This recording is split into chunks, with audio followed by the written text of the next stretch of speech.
Hello friends, मैं तो श्रीवास्तव आज आपको पढ़ाऊंगा cell cycle divide grow and redivide.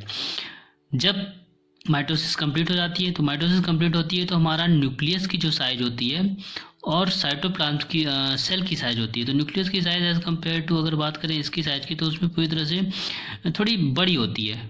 ठीक, तो इसलिए अब हमारा सेल साइटोप्लाज्म को कवर अप करने के लिए और ज़्यादा बड़ा होने के लिए वो इंटरफेज में इंटर कर जाता है।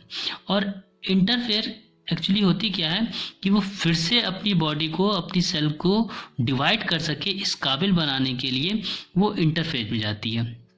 ठीक, और उस इंटरफेज में बेसिकली 3 स्टेप्स होती हैं। एक होता है फर्स्ट ग्रोथ फेज जिसको हम लोग G1 भी बोलते हैं, दूसरा होता है एस फेज जिसको हम लोग एस फेज बोलते हैं, और तीसरा होता है सेकेंड ग्रोथ फेज जिसको बोलते हैं G2।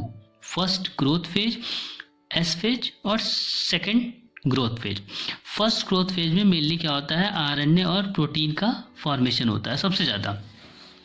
वहीं इस फर्स्ट ग्रोथ फेज में क्या होता है, जब सेल्स मेनली 2 पाथवे यूज़ करती हैं, या तो वो सेल साइकिल से विड्रॉ करके रेस्टिंग फेज में चली जाती हैं कि भैया अब उनको डिवाइड नहीं होना है, दूसरा या फिर से डिवाइड होने के लिए आगे एस फेज में चली जाती हैं। यही G1 फेज में, फर्स्ट ग्रोथ फेज में ये डिवाइड हो जाता है।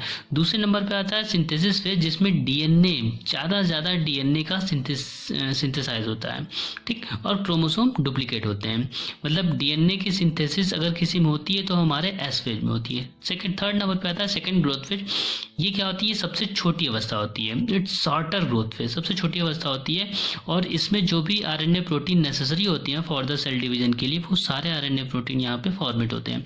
ये बहुत ही खूबसूरत यहाँ पे डायग्राम दिया हुआ है। देखिए ये इंटरफेज लिखा हुआ है, ये हमारी G1 फेज है, ये हमारा एस फेज है, ये हमारा G2 फेज है। G1 फेज में जो भी प्रोटीन या आरएनए की सिंथेसिस होती है वो हो जाती है। अब उस सेल को मन करे तो आगे बढ़े, नहीं तो दूसरा मन करे वो बाहर आउट हो सकता है। और जब आउट जाता है तो उसको रेस्टिंग फेज बोलते हैं। और आगे बढ़ गया तो भैया आगे बढ़ गया। और इस फेज में क्या होता है, डीएनए का सिंथेसिस होगा, क्रोमोसोम डुप्लीकेट हो जाते हैं।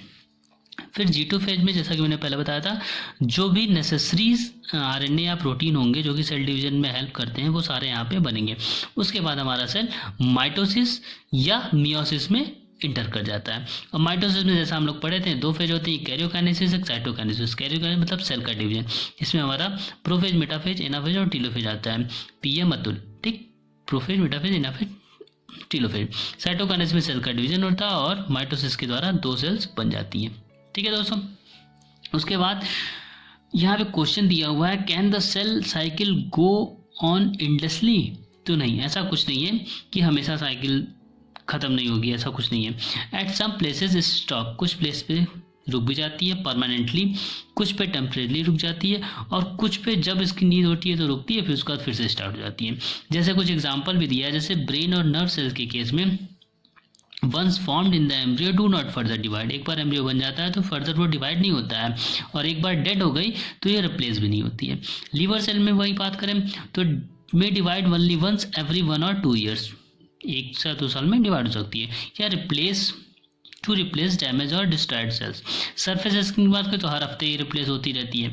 ठीक, वही प्लांट की बात करें, प्लांट सेल में तो ग्रोइंग प्लांट में जैसे मेरिस्टेम्स में डिवाइड रैपिडली होती है और नए लीव्स, नए बर्ड्स, नए फ्लावर्स का फॉर्मेशन करती रहती है। जबकि वहीं बात करें हम अगर जर्मिनल सेल्स की, जिसमें कि सेक्स ऑर्गन्स आते हैं जैसे कि टेस्टिस या ओवरीज, तो इन केसेस में क्या होता है कि अलग टाइप का डिवीजन होता है जिसको मियोसिस बोलते हैं, वो भी हम थोड़े से पढ़ेंगे।